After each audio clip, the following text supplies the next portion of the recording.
Years before tongues. What really kind of led me on the path of this like biological experimentation was this encounter with the slime mold, this single-celled yet many-headed organism that's also known as this biocomputer. It's like this very ancient organism that has this interesting spatial intelligence and lives all over the world. It's quite easy to find in forests or sort of dark and damp environments all around. Um, and this was kind of around like towards the end of my studies or something or maybe later even, when I found out about it, and I started doing some experiments with it, and that sort of just led into more and more sort of including some kind of more than human organisms in my work, smaller and smaller somehow, like towards like bacteria and molecular level stuff.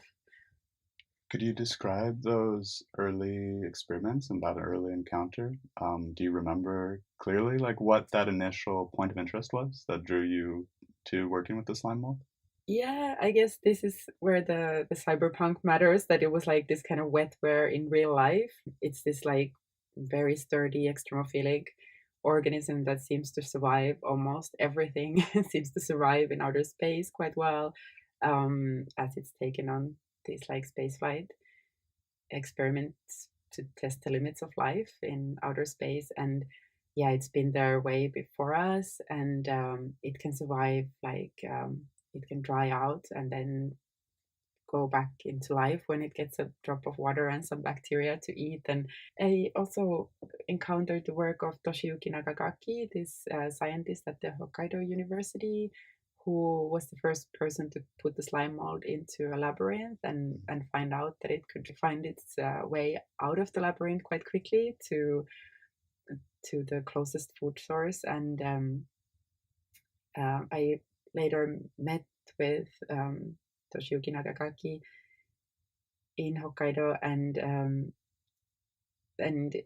it's he had also his famous, I think most famous for these experiments, where he draws the Tokyo railway network system, and places oats. So it's quite popular to slime mold is nowadays used in a lot of like science experiments, also this kind of domestic science experiments, because it's very easy to grow and because it's so sturdy, it's like very easy to handle. But so you often see it being fed with oats, but so because you grow it on this agar bed, and then the oats develop this bacteria on top when they're in contact with some moisture. So he would place these oats on the stations, and also create these kind of topological differences on the map of the network. And then slime mold would kind of recreate the Tokyo railway network very quickly, but also sort of like improve it a little bit. So he said always that there was like this kind of bias in how the railway network was built, and like certain interest in where it should, go, and like um and I guess depending on who paid for it, or so.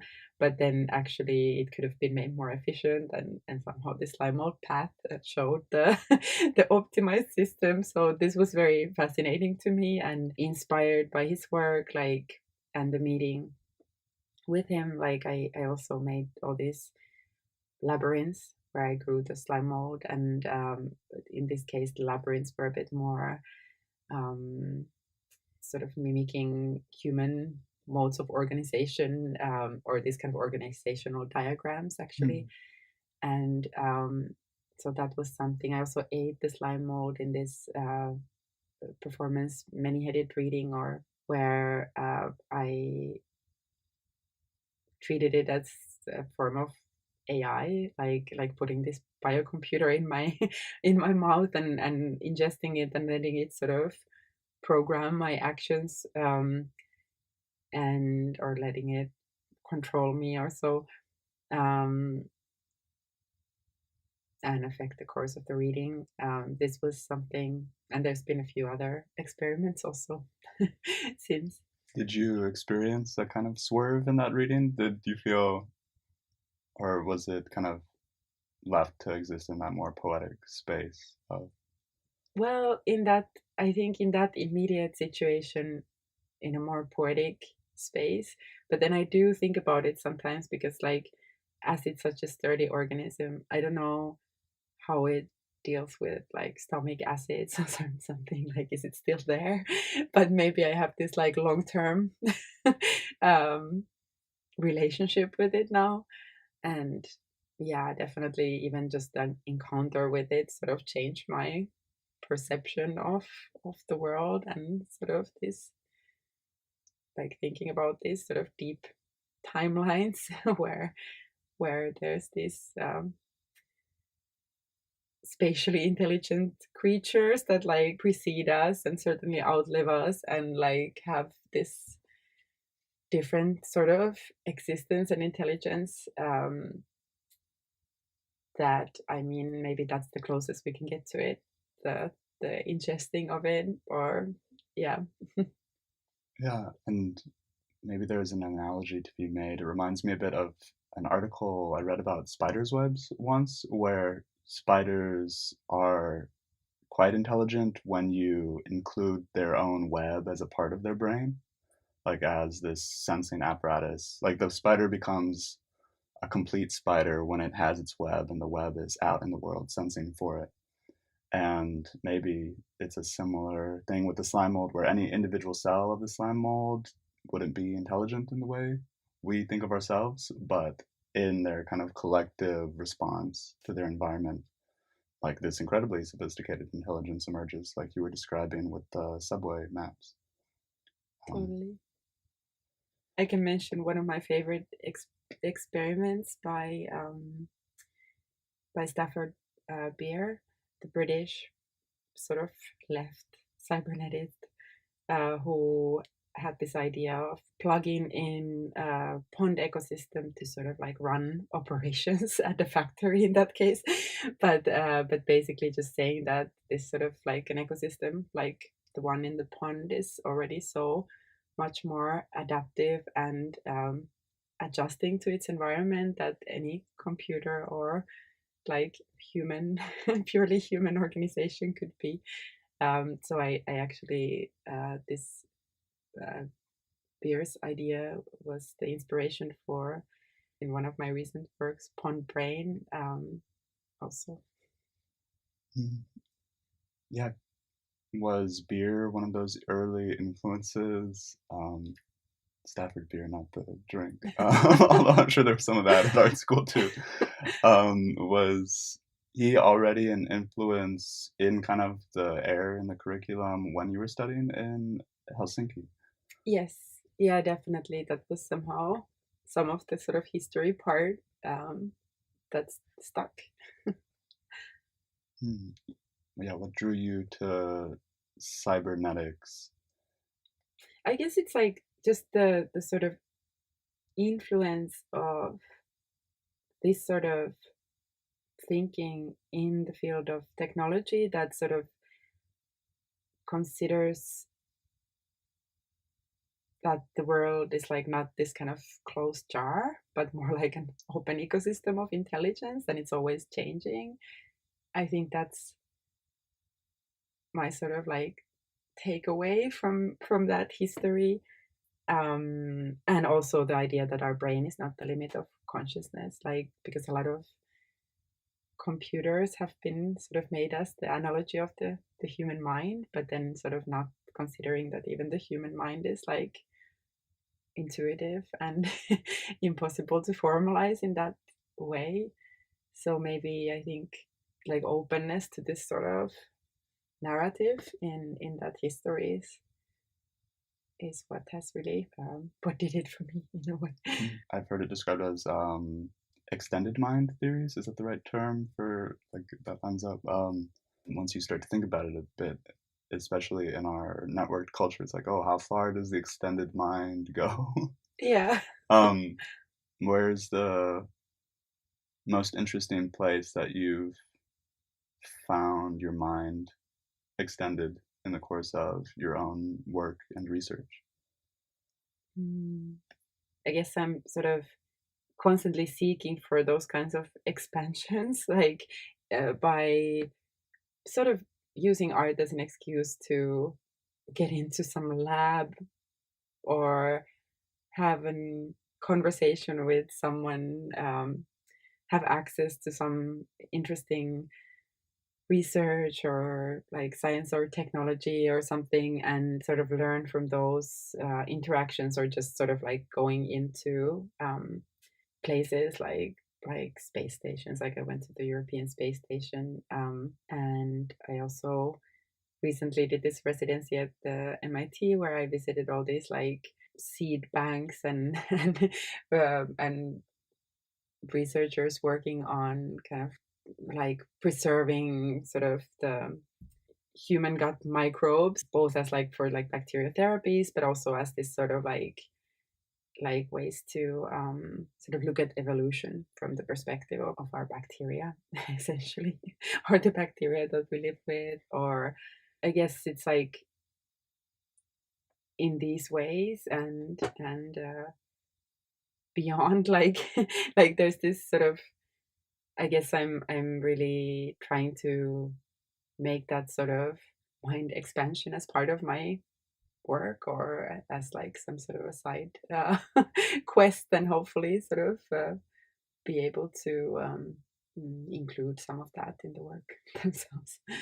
And do you feel like that um, expansive horizon, the things that constantly give you those aha moments, generally come from science? Because as someone who kind of straddles science, I mean, most often computation and biology, with also a deep knowledge of the history of poetry, the history of avant-garde art, the discoveries generally come pulling from science, or have you found similar discoveries within the history of art and poetry?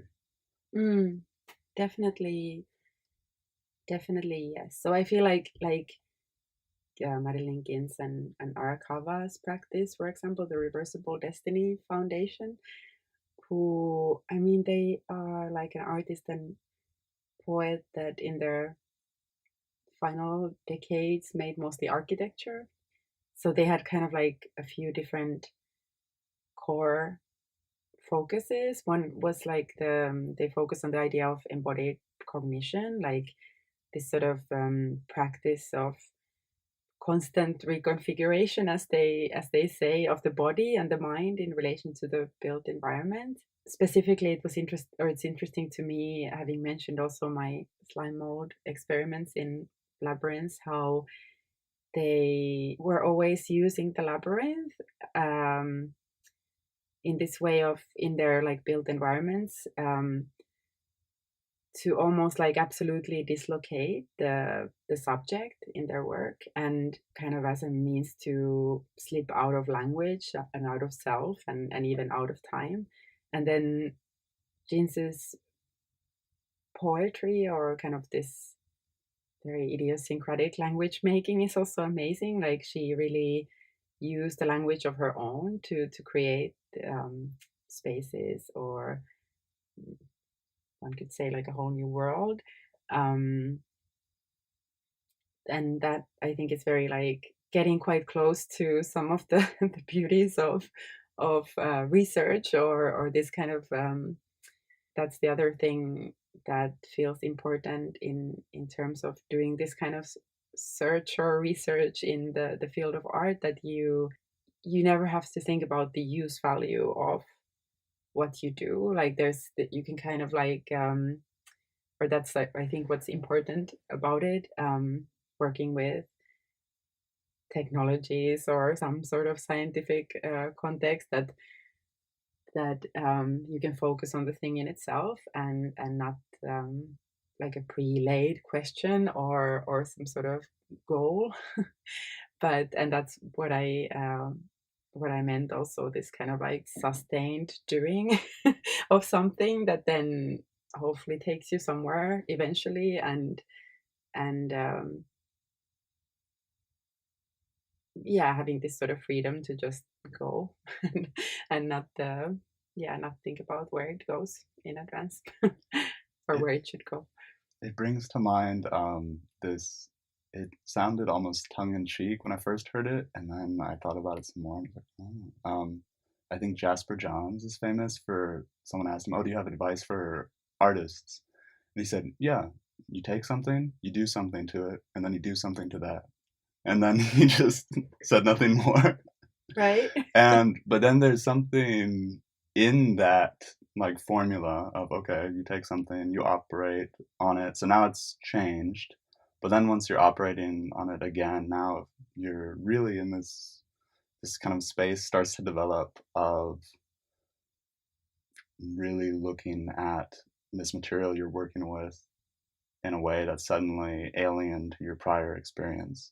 But yeah, with Jin's and Arakawa's work together, they were also very clear about kind of the horizon they were shooting for, which was a bit refreshing when, I mean, I think the classic image of the artist is they're like Johns and they're a bit cagey. And if there's a mystical truth buried in there, it's buried in there. But with them, they just kind of came out and said that what excited them about their work and what they were hoping to achieve was to live forever. Like their retrospective at the Guggenheim in the late 90s was, I think, We Have Decided Not to Die was the title of the show. Love it. um, yeah, and it was kind of a very heady reading, kind of reading through some of Jin's, kind of like this proto theory fiction, like it, um, of this meshing together of this really interesting phenomenological approach, this feeling of constantly being dislocated and like, okay, who's talking? Who's this character? Oh, that's an interesting thought. Okay, now we're back in the plot. Where am I? You know? But then to connect that to this idea of, oh yeah, maybe we don't really want to die, and maybe that's kind of the thing we should be focusing on how we can extend our lives, but also what is the I that's trying to live forever? That kind of double motion there. Yeah, and then it was all just packaged together in such a really like funny and kind of open, but like really heady and almost alien practice too. That I guess this is a long way of saying it was a very fun read to read through some of her stuff and also to look through that old art. Um, yeah, they're more things. Yeah, if you could dig into that practice and the influence it had on you, and yeah, how it might have shaped your own approach. Yeah, it's nice that you mentioned this sort of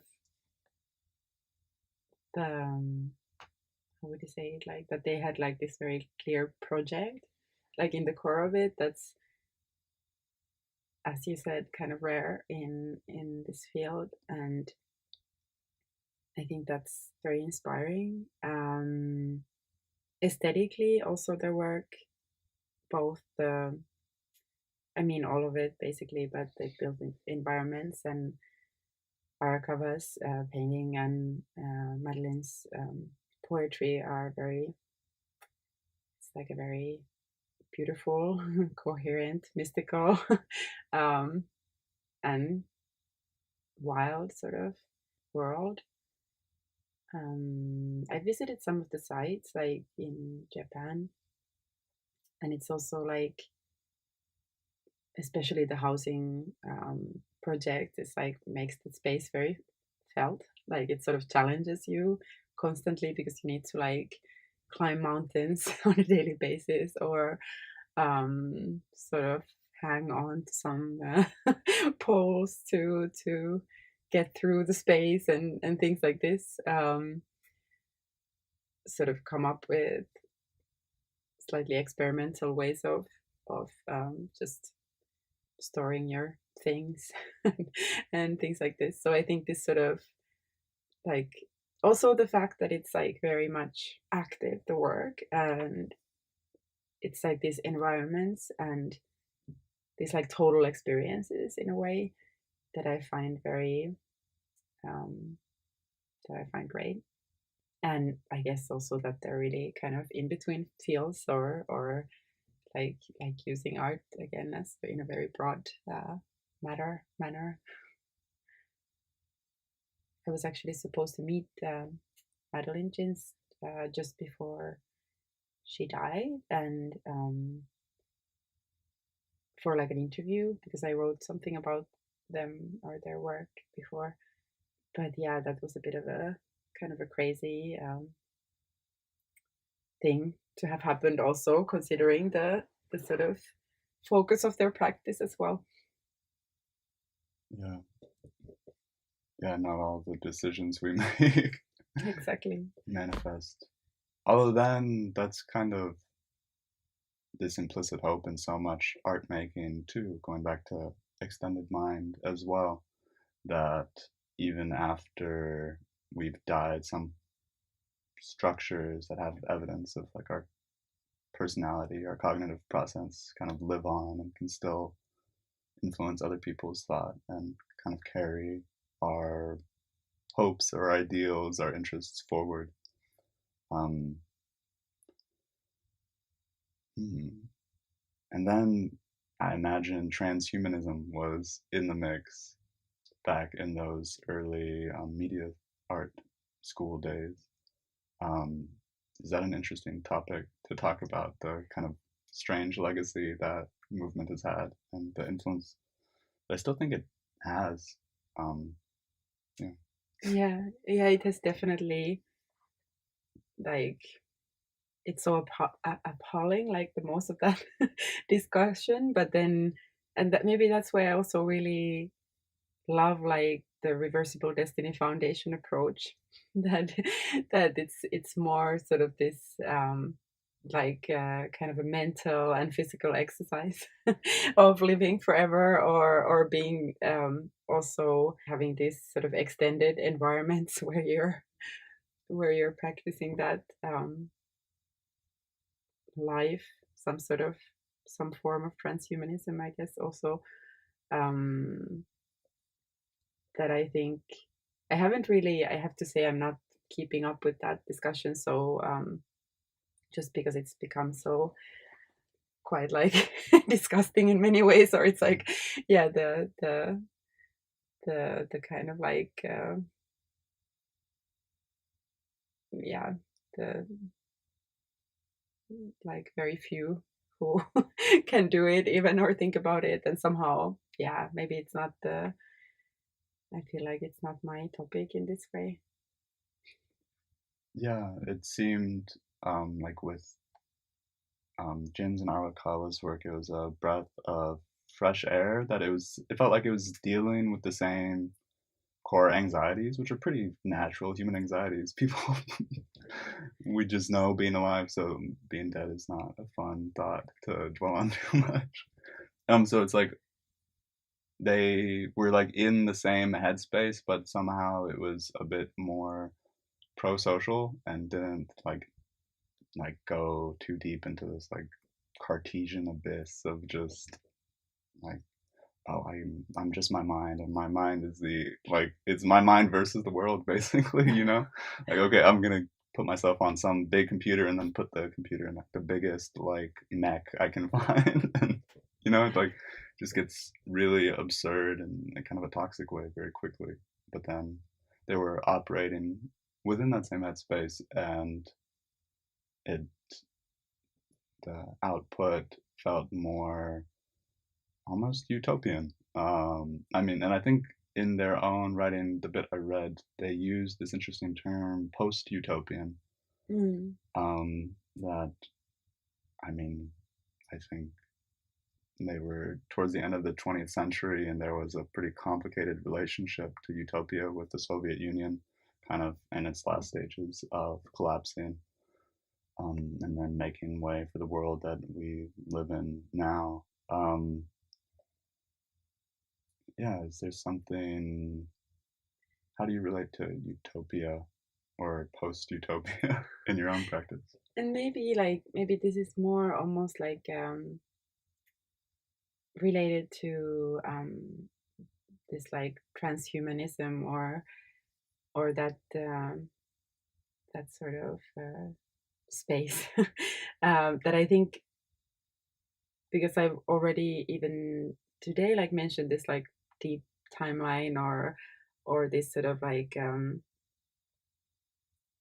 deeper histories that are present in a lot of my work also, and I think it's also about like finding some sort of solace in these kinds of cosmological narratives, and just in thinking that, or like focusing on this kind of shared place between us and other life forms, and thinking about our existence as part of this broader open system, and that deep timeline, that I think that's maybe coming from a similar place.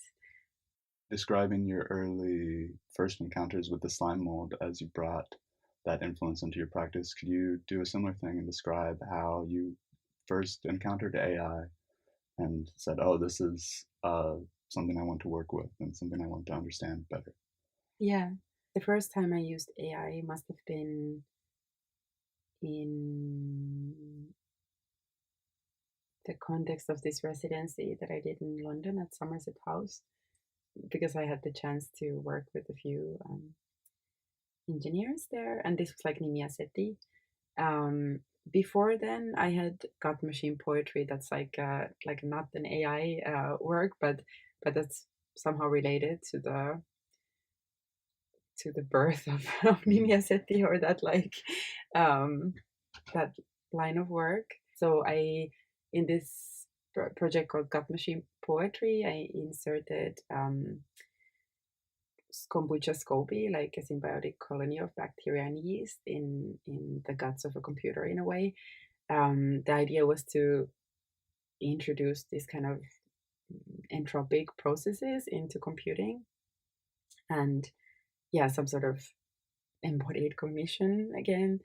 And here I just used the sort of like a microscopic footage of the kombucha ferment as a random number generator that then affected the jumbling of letters in this little text that I wrote, related to the gut-brain connection, or code laws versus organic behavior, topics like this, like related topics.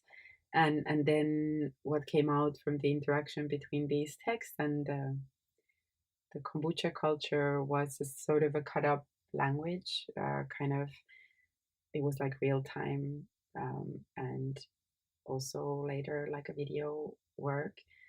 But so it was basically based on actually like this cognitive scientist, AI researcher Douglas Hofstetter's ideas about the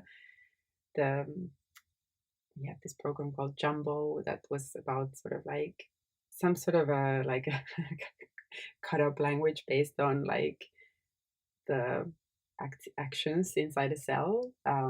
So some sort of like biocomputing inspiration in some way.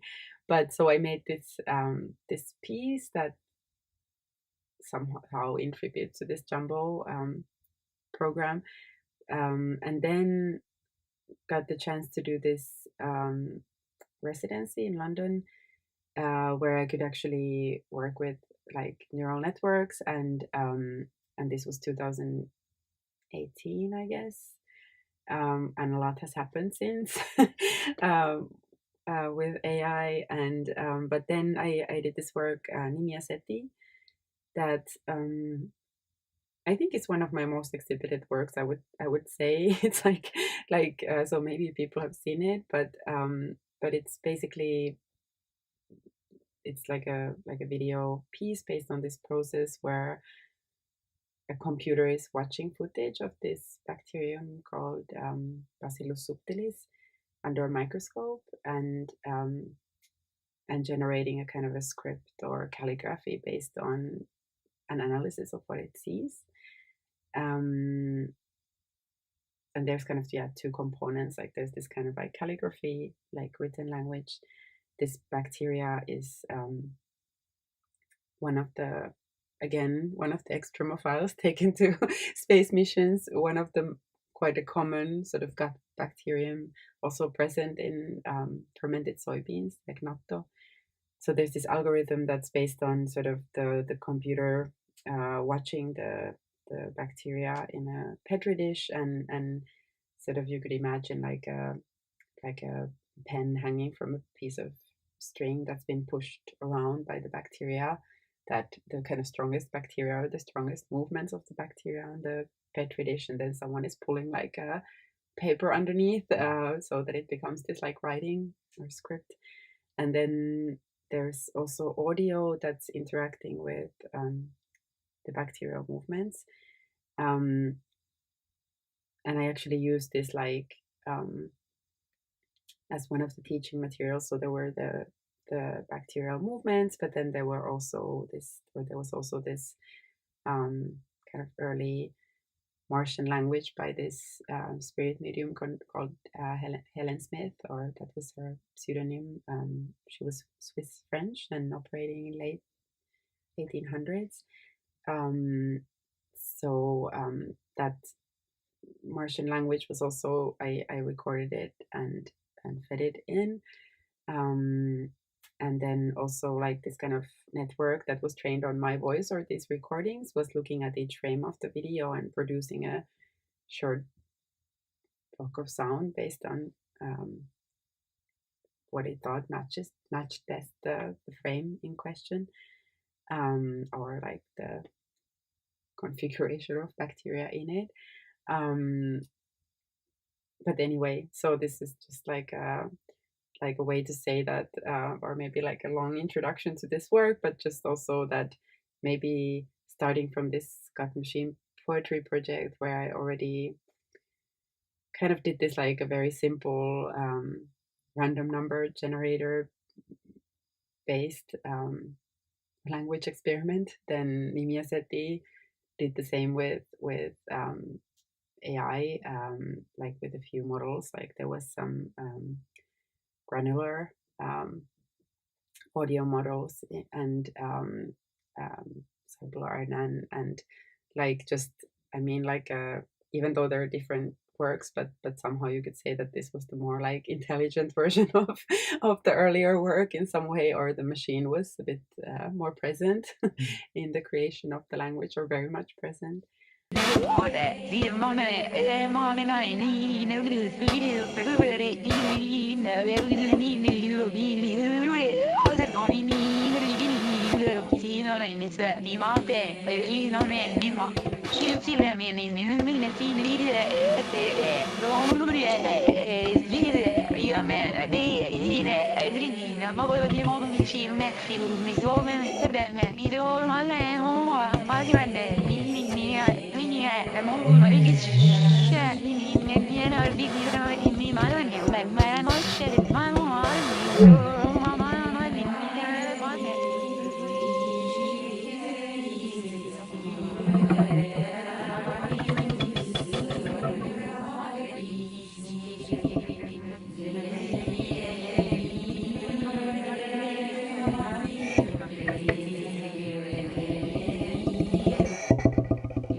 so that was my like introduction to AI, and of course, having worked with like computing and sort of mixing things like some sort of like biology or like kind of organic events and computing, then also including this like intelligent machine in the mix that is making decisions on its own felt like the kind of logical next step. Like, yeah. Listening to that, I think there's two places maybe I would in one place maybe we could zoom in and another we could zoom out, so to speak. You mentioned the medium Helen Smith, and I'm curious. I've heard you mention her describing the work before, but not how you originally came onto that material and what the seed was that you thought, oh, this could be interesting to bring into this other space. If you could talk about that initial, how you found her in the research, and then why you chose to bring her in. Yeah. So I think it was just like, I can't remember exactly how I found her. Maybe it was because I've always been, so there's this language interest in a lot of my work, and especially an interest in like breaking language apart somehow, or breaking language as we know it apart. Also because it's like, I guess that comes from this feeling of like, I mean, working with a lot of these materials, like living materials that we don't have a shared language with, and even just like existing as like with bacteria and already sort of like letting it speak through us somehow, like affecting our thoughts and emotions and so on. Like I there's this kind of like a reoccurring kind of difficulty, because I also work with text a lot, but then I also somehow really want to get like away from it, and try to sense the world in ways beyond language, as we know it. But then, yeah, so maybe from there, because so Helen Smith has, like, there was this linguist and psychologist called Theodore Flournoy, who like documented Smith's seances at the time, and one of the documented seances, or like many of them, but one of the sort of um, areas of her interest or channeling that was documented by Flournoy is her Martian speak, or because there was like in the late 1800s, Giovanni Schiaparelli invented the telescope. So, and people thought that they saw rivers on Mars that ended up potentially being scratches on the telescope surface. But this anyway already then brought this idea of like, okay, there's water, there's maybe life, and there was a lot of like Martian myths and ideas about like the Martians and things like that, and Helen Smith was this kind of like a interlocutor or some sort of like channeler of these Martians, and so her seances, the Martian seances, are also first documented forms of glossolalia, or speaking in tongues, which is like this infinitely interesting area to me. Just these kind of vocalizations that arise from somewhere beyond language, and I think that's how I came across it or found it, like through this glossolalia interest. And then because I'd already been working with Bacillus subtilis, which is probably the closest to a Martian as far as we know right now, because it's one of these very sturdy microbes that seems to survive in Mars, for example. And there was this kind of like, yeah, it had been recently taken on a Mars mission, and there was this kind of like a crazy, like great overlap between this discovery of Helen Smith's Martian and then this interest in working with these bacteria. So Nimia City became about that sort of combination, and then also the machine medium as a sort of like spirit medium in itself, sort of putting these things together in a slightly like definitely like a very creative way, like a surprising and extremely eerie way. Yeah, but that's I think like where Smith came from. It was like one of the earliest ideas of Martians, at least as far as we know, because of the documentation. And then this kind of like the most recent idea of possible Martians or the kind of Martian life that might be possible. Yeah, it's funny that image of the discovery of rivers on Mars. Was, and oh my gosh, yeah, with all this new technology, you have to wonder what um, the scratches in our systems are going to like. Definitely like the aliens of our creation, basically, Yeah, and how we basically need the technology to, yeah, to look far or look close, like to look into our gut brain or to look into the stars. Like it's that's there's always this mediator there. yeah, and that when something goes awry in the mediator, we don't usually find out until a lot of fantasies already Yeah. emerged out of it. Yeah, fascinating. And going back to the zooming out, I was, which I think you already touched on really well there, but maybe it's still interesting to bring in. It seems like this kind of motion of your practice is to take these systems that at first seem discrete, and then like you have language over here, you have a machine system over here, you have a biological system over here, and you find a way to weave them together and make them interoperable, and or if not perfectly interoperable, to communicate with each other in at least a way that produces a new kind of poetry. Um, yeah, I was wondering if maybe you could speak about that process more generally. If you would agree with that description of kind of your working methods, and if you could expand on that. Mm, that's a nice way of putting it. I feel like, yeah, there's definitely this tendency to have some sort of like chance element in the work for sure, or some sort of life in it. um, and I often like with a lot of the works, it's like almost like building architectures for things to happen, like some sort of mini labs, like the slime mold labyrinths, for example, is a good example of that. But also with these more like technological settings, that there's some sort of that you cannot quite control where they're going, or to kind of like, I guess also to sort of um, create some sort of experience of the wider environment, or sort of um, somehow our existence, or or so on. But now I kind of lost the thread.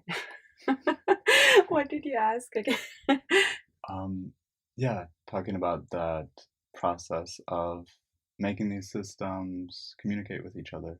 Mm, yeah. Yes, and if there's a deeper interest or belief that led you to that specific method, Mm, or if it's something you found intuitively.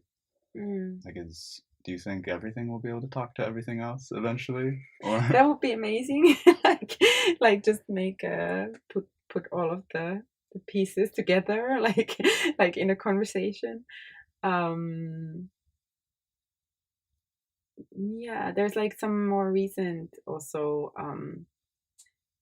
works where that happens. Maybe it's useful that I talk about them a little, and then maybe that will sort of weave together the answer as well. Like there's pond brain, for example, that I already referred to, which is this like instrument and a fountain. It's like a sculpture with this sort of interactive sound environment connected to it. It's currently, or it just, it was shown at Helsinki Biennial, and also that just closed, but then also it's shown at in Copenhagen, at Copenhagen Contemporary right now. But it's basically this, it's like a bronze bowl filled with water. It's also this like one of these like neuroplastic portraits that I've been making, but this like open head basically that takes after an instrument called Wasserspringschale in German, but also originating in 4th century China as like a spouting bowl. But it's a bronze instrument that's filled with water that you can play by rubbing these handles on the sides, and it makes this drony sound, and then also starts creates these patterns on top of the water that eventually spring up as a sort of a fountain.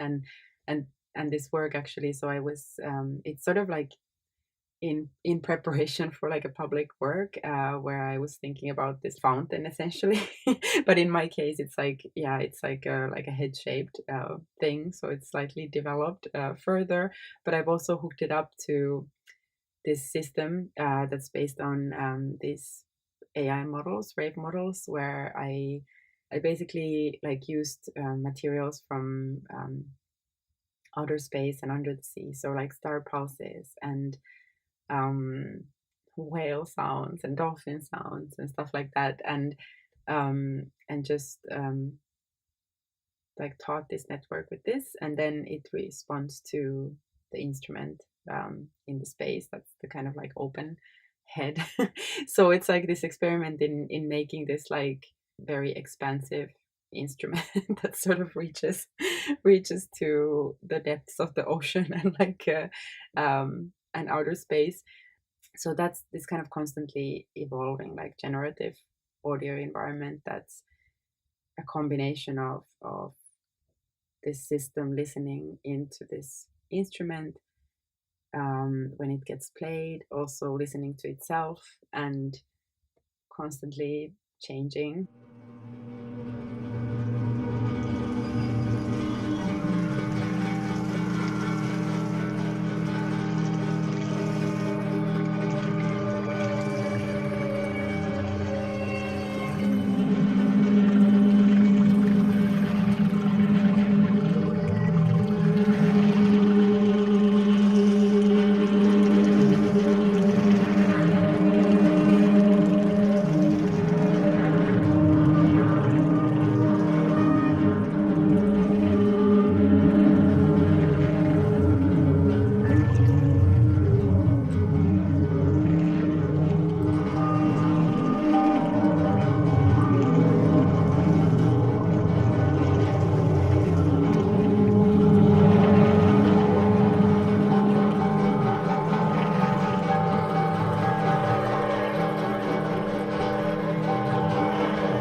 So there's a conversation there for sure. There's also the work that I just opened at Fragile here in Berlin. It's an earth battery based sound work that's like garnering electricity from compost piles, basically through these like metal rods, like copper and aluminium, like basically reacting to the life of the compost or depending on the life of the compost. So there's a lot of these sort of, I guess, interactions in the work, like they kind of spread out. Yeah, it seems like you often come back to the recursive loop as a structure. Yeah. In prep, I heard you mentioning Hofstadter in another interview, and I was like, where have I heard that name? And then I was like, oh, the Gödel Escher Bacher guy. Yeah. And he had a more recent book, I'm forgetting the name, but about the construction of the self, and basically his thesis is that consciousness is this recursive loop that emerges from all of these sub processes in the brain chattering with each other, and so like that kind of recursive white noise is what we experience as ourselves. Yeah, the strange loops. Yeah, and yeah, is it interesting for you to, because you keep doing it, you keep giving us these recursive loops that somehow are brought in, like especially most clearly with pond brain, that this hypothetical self is there in front of us, communicating, like you said, with the depths of the ocean and the distant stars. Yeah, is recursion as a process, especially in terms of how it relates to consciousness. Yeah, I guess that's essentially what a lot of the works are about, and this sort of, yeah, neuroplasticity that I've mentioned, or just our existence as part and parcel of the wider environment, like this sort of constant adjustment and expansion, or something like yeah, I guess that's very much there in most of it. And yeah, I like to kind of let go also to some extent, and let the world, or like like um like some sort of different life forces to like present themselves or take part in the process of the works, and maybe as some sort of an image of life itself. And I create sort of the setting. I guess, yeah. Are there any mystical truths you believe that you think science will eventually prove? Generally, I think there's like something that connects like art and science, perhaps, is that like both in their own ways can generate this like advanced image or experience of now, before it maybe like comes into existence in like other areas of or registers of life. And this somehow has to do with allowing for the imagination of new possibilities and ways of life. And I think um that's perhaps like um the mystical the mystical truths that you were asking, like I mean, allowing for the for sort of alternative thinking or experiments, can lead into something interesting, like some discovery. It also brings to mind a thought I was having on the way here this morning, that in interviews you've mentioned the influence of cyberpunk on your work, and you've mentioned specifically like Snow Crash and Mm, other kind of like classic novels, and that from that time being pulled in as occasional mm, influences in your own work. Um, and I don't know if it was an age thing, but I think that wave had already kind of crashed and subsided when I was like kind of so somehow I missed like a lot of that literature, and I still haven't gone back and read it. But then I'll just feel the influence in like video games, you know, all the stuff that kind of came after, and something about what you said about art being able to give us an image of the future before it's happened. mm. And hopefully that's not too much of a paraphrase or mishearing. Um, and yeah, I was thinking about this not this morning, like, okay, I've never actually read all the cyberpunk stuff that's been so influential.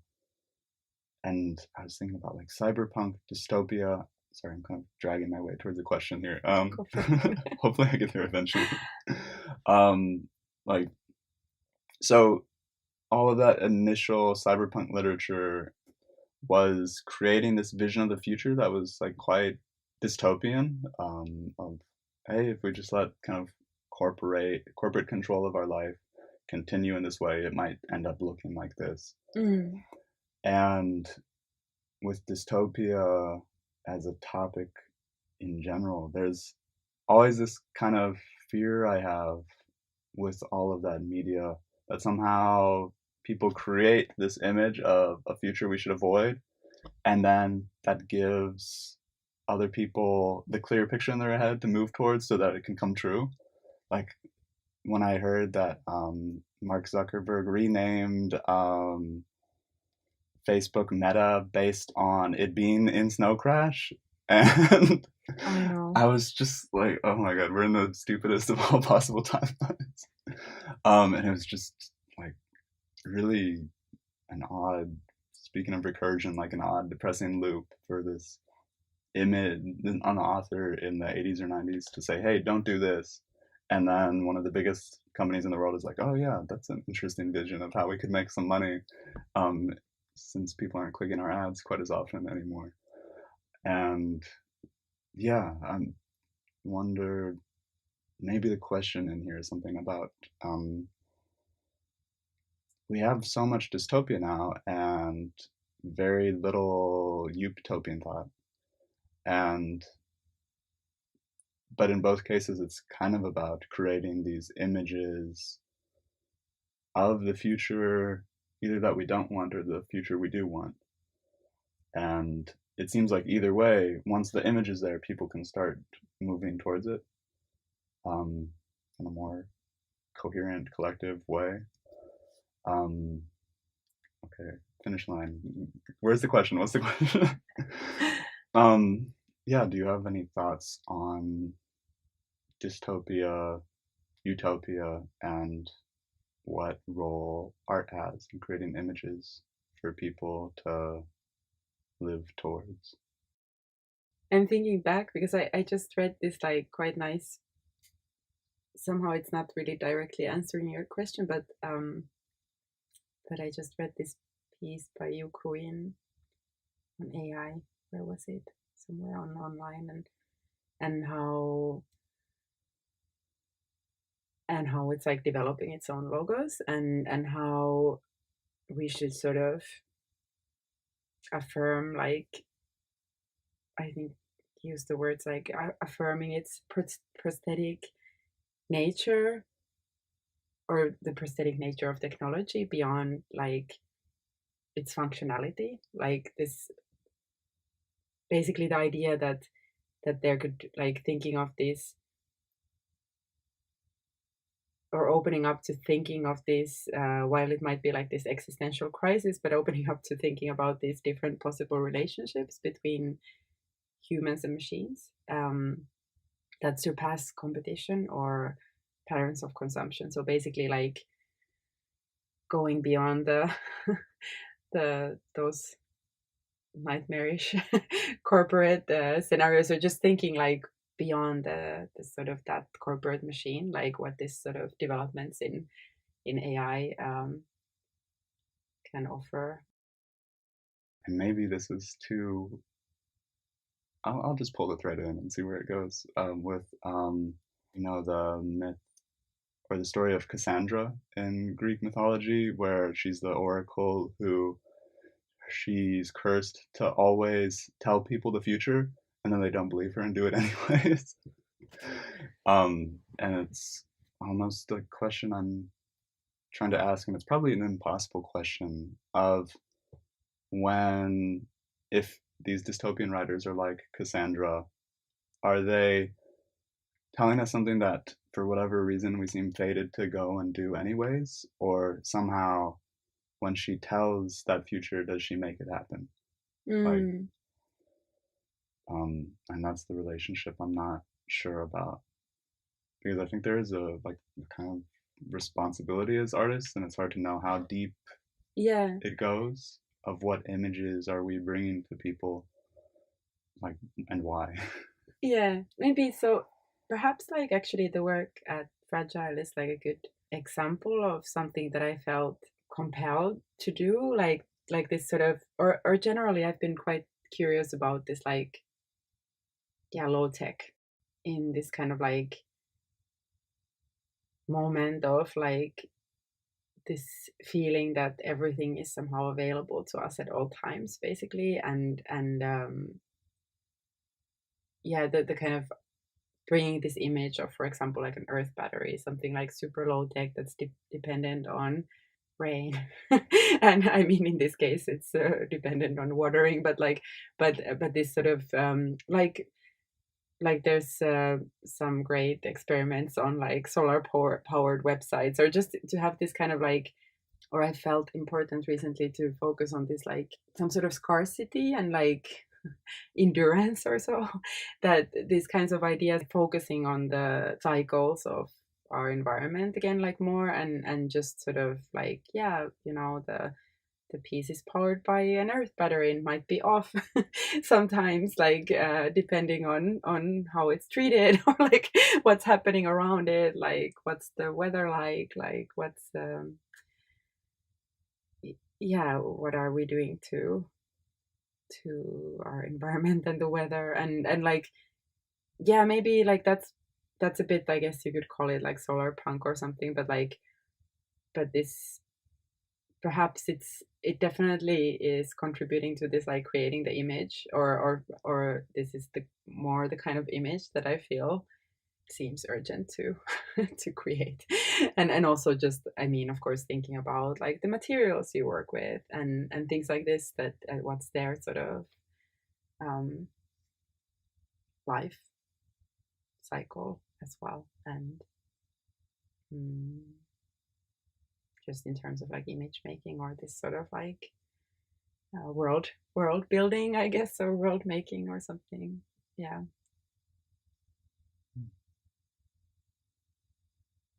I don't think you've talked about the piece at the Swiss Institute specifically. Yeah, It's basically it's quite similar connected to, yeah. to the fragile piece, so it's ongoing for a couple of years perhaps. So it's like a more sort of like a contained composter that's doing a similar thing, like it's like like using an earth battery based on the action inside the compost, that's then fed by the staff at the Swiss Institute on a daily basis with food scraps, like vegetables, like browns, greens, like maybe like eggshells or coffee beans, and like things like this, um, to power a sound work. But and that's actually, yeah, speaking of oracles, or um yeah, speaking of oracles, that's actually, since it was like commissioned by Swiss Institute, and specifically for this East Village location, I felt compelled to pay tribute to this Marjorie the trash heap from the Muppet universe. That's like this kind of all-knowing pile of trash, but also kind of like a compost. Marjorie is a bit beyond a compost. There's also like other stuff in her, but like this like matronly trash heap that sort of knows all because she's seen it all. She always says like, I'm orange peels, I'm coffee grounds, I'm wisdom. And then also because, yeah, East Village is known as this like location of a lot of psychics, so it felt like nice to then that piece is actually containing these divinations based on compost life cycles, um, that um, that are kind of distributed in the spirit of Marjorie.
I'm orange peels, I'm coffee grounds, I'm wisdom.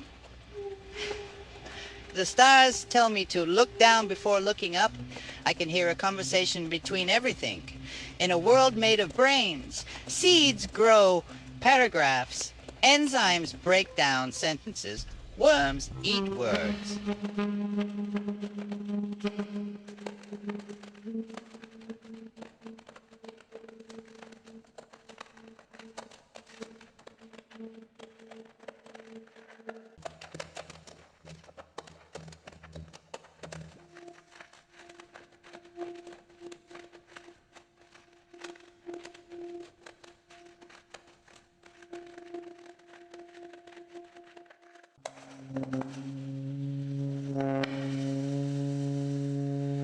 But yeah, so it's kind of like the fragile work is an iteration of that piece, or like a slightly different install.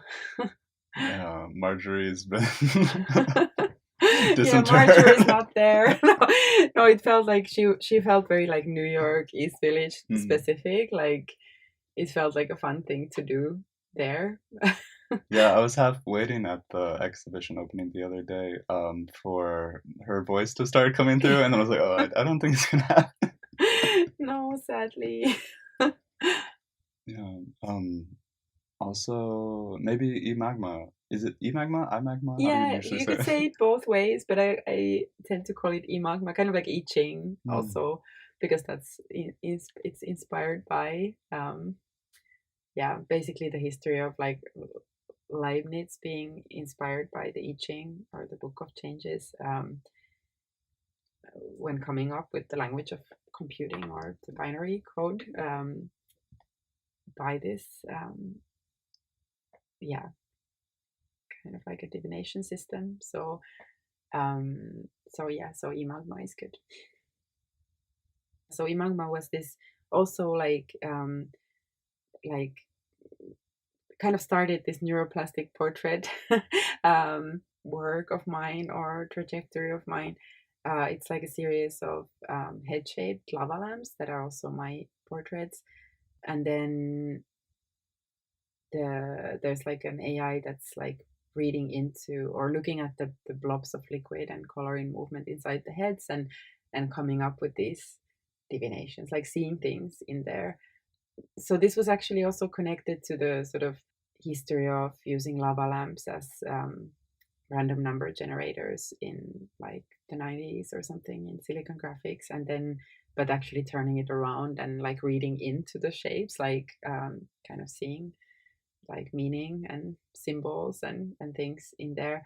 And then it came up with these, I bet I can remember some divinations. It was like so it was trained with trip reports from the Erowid archives, and then also text from the Internet Sacred Text Archive. There was like no central creatures are fixed, or I is a derivative, is a good one.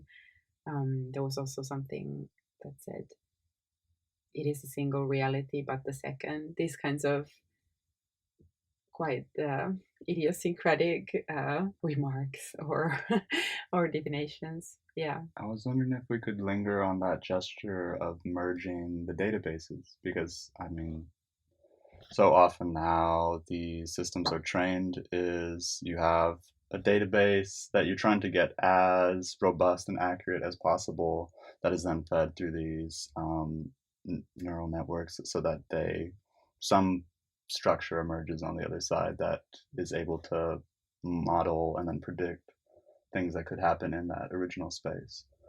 Um, Hopefully that's an okay rough description. I didn't butcher anything. But then once you as the artist take these two databases that normally we would think of as quite discrete from each other, like, oh, I took too much of this weird combination of drugs, and then like it felt like ants were on my skin, and all of that is in there with an archive of sacred texts. But then the machine is asked to say, okay, find the find the unifying structure of this new combinatorial space that didn't exist before. It's a I mean, at first it like when you hear like, oh, it's um, trip reports and it's mystical texts, it's like funny, but then you think about it a bit more and you're like, oh, and then the mechanism of like how this interacts with the machine is, yeah, is there anything there you want to pull on? Well, at least like the training was interesting because one needed to really sort of, it was already like the AI was a bit too good, like in a way, like making too, but in a different way that like large language models would be now, I think, because it had this tendency to go into this very descriptive mode in a way that like that it would really look at the shapes as it did, I mean, but I wanted it to be a bit more associative, like it sees an apple and thinks of something else than like a tree. but but then but it had this tendency of going a bit too like having the will to say that mm, a lava, a bubble of liquid in a lava lamp does this and this, that means this, and you know, that it became like very descriptive, or it was looking at reality as we would usually look at it without the, like if we're not under the influence, or like it was a bit too like clear-headed in a way to my taste. And then like not tripping enough, and somehow finding a way to do this even with the stuff that it was taught with. But then so it had to be slightly like dumbed down in different ways, which was an interesting exercise in itself, that you're like, no, it should be more poetic, like how to make it more poetic. But this of course is still like, now, like if you say to ChatGPT to write poetry, of course it will start writing poetry, but still, of course, that's like the worst of it. but but in a different way, that I think at that point it was still, this was like 2019, so it was in this, like it tried to be too realistic in a way. Now it really tries to be artistic. It also fails quite often, but like, but or like interpretive or something. Yeah, and also with eMagma, just on a personal note, I think that's how I first came into contact with your work, and also AI in general. Like it hadn't really kind of crossed my desk as a art student, and it was kind of, we're looking for someone to do a job that doesn't really exist anymore. Like I think there was a brief window. I wonder how many hands you can count on the people who were doing similar work for that brief window in time, where this system that you trained would produce a lot of output, but then the system still wasn't robust enough yet that it would just give you the best answer that you wanted. It would give you a few thousand answers, most of which weren't so great, and then you needed just like people to go through and help find the things that were semi-coherent enough to actually like be a useful output. And so like this was the first job I got, I think, moving to Berlin. And I would like go to the park and pull out this huge Excel sheet on my phone and just read through these strange, almost fortunes, and be like, okay, that's a sentence. Oh, that's a little too dry. Oh, this one's good, and just Yeah. going through this. And I mean, in the end, though, it was like the perfect introduction to AI you could get, because it's like I was stuck in its head, and you kind of start to develop your own intuition for how these systems are working. You could still feel kind of the computer humming, and like it's like running these equations and giving you these outputs that don't quite work as language as we understand them. But now, if you open up something like ChatGPT, it's like just this bored grad assistant who's like maybe not always the most inspiring voice to have in the room, but always quite good until it starts hallucinating. And yeah, That's where it gets interesting though, like mm, the hallucinations. Yeah, I think also like I wanted to add to that, that of course the choice of like Airwit database was kind of I guess it's like this kind of also like like having talked about Hofstadter, like this kind of like Hofstadterian thing of like these kind of glimpses into the mechanisms of cognition, basically, that I'm always interested also with the glossolalia and things like this, with the eating of the slime mold, etc. But but basically, yeah, I'm glad you brought it up. this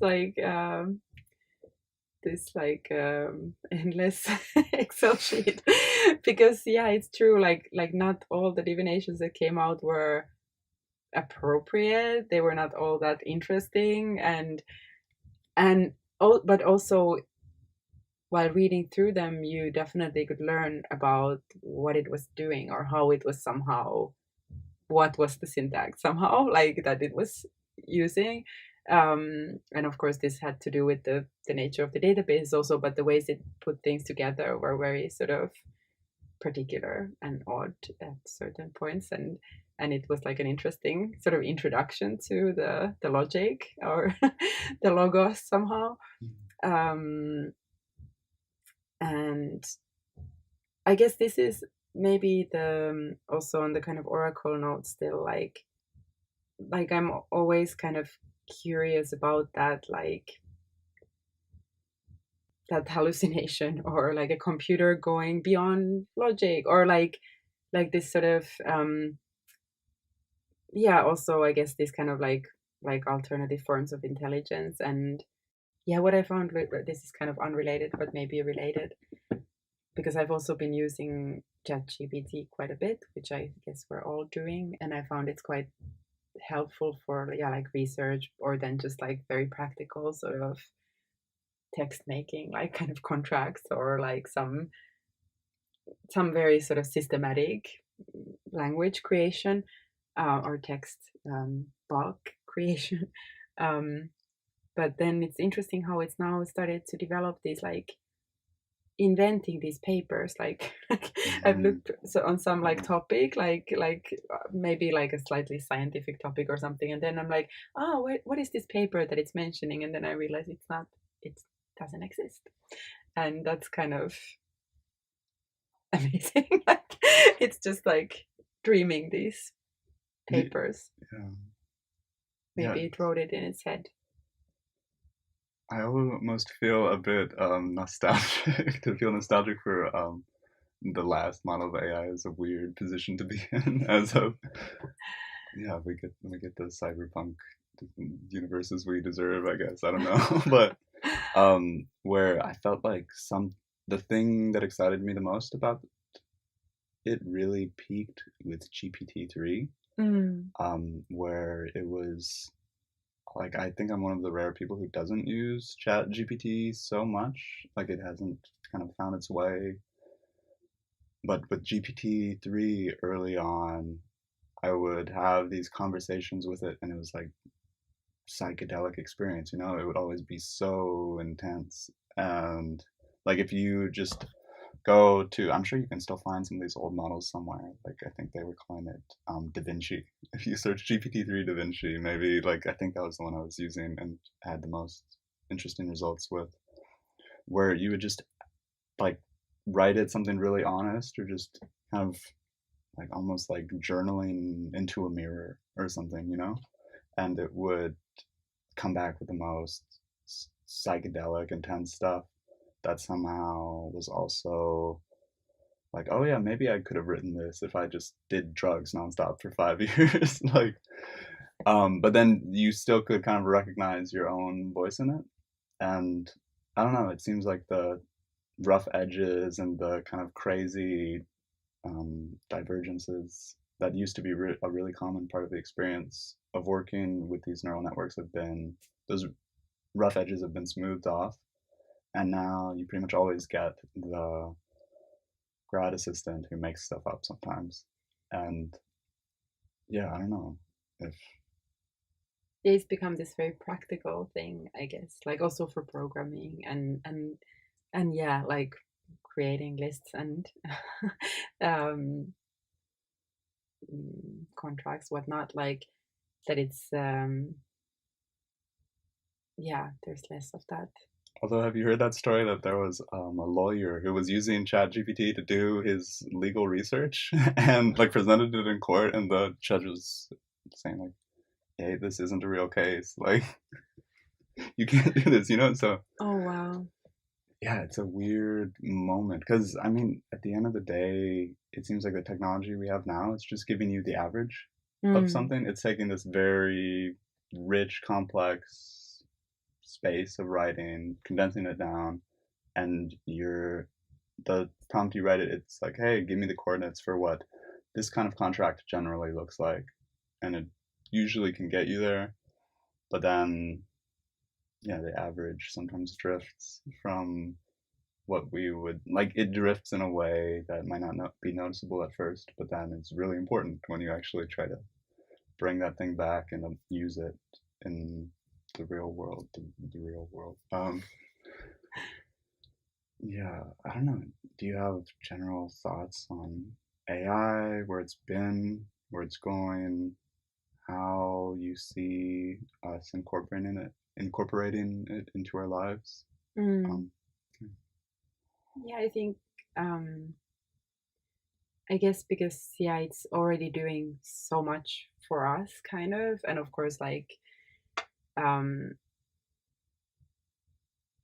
obviously bringing with that like a lot of sort of issues in terms of like jobs and stuff like this. But then, of course, on this more like existential or philosophical level, it's like interesting to think like if we're sort of liberated from certain types of tasks thanks to it, like what is then the kind of like our full potential that we could like, what's the best that we can bring in on top, kind of, or like how to use that free time in the best possible way, um, is definitely something to think through, like consider hard. Um, yeah, yeah. brings to mind this old, oh god, Keynes, the economist, pretty much probably the most influential economist of the 20th century. Because fuck Milton Friedman, he doesn't get to be the most influential one. But Keynes basically wrote this paper where he was doing the math and said, oh, based on advances in technology, the average American worker, I think it was, he'll need to work about 4 hours every week, and then the rest will just be free time for him to pursue pleasure as he wants. And we're going to have to really think about what as a society we best want to do with all this leisure time we're about to get handed. And then the reality that happened was all of his projections about how technology would increase productivity were right on the money. Mm. Like, but then somehow we didn't get that free time. Um, and I guess that's a big fear I have with AI, that whatever thing it's not going to be good at, we're just going to have to do that for however many hours a day, like as a culture. And yeah, wanted to bring that into the conversation as well. Yeah. If you have any thoughts on that. Yeah, maybe this also like free time, but also kind of these self-generated interests that are not really sort of brought about by work, like by like if you can truly decide how you spend your time, like what is that, like what's the interest, and this of course like diverges. um but um but maybe just that sort of, because I guess like a lot of our existence is sort of defined by some sort of work, and if there's more of the free time or more of that like possibility to focus on something of your own choice, like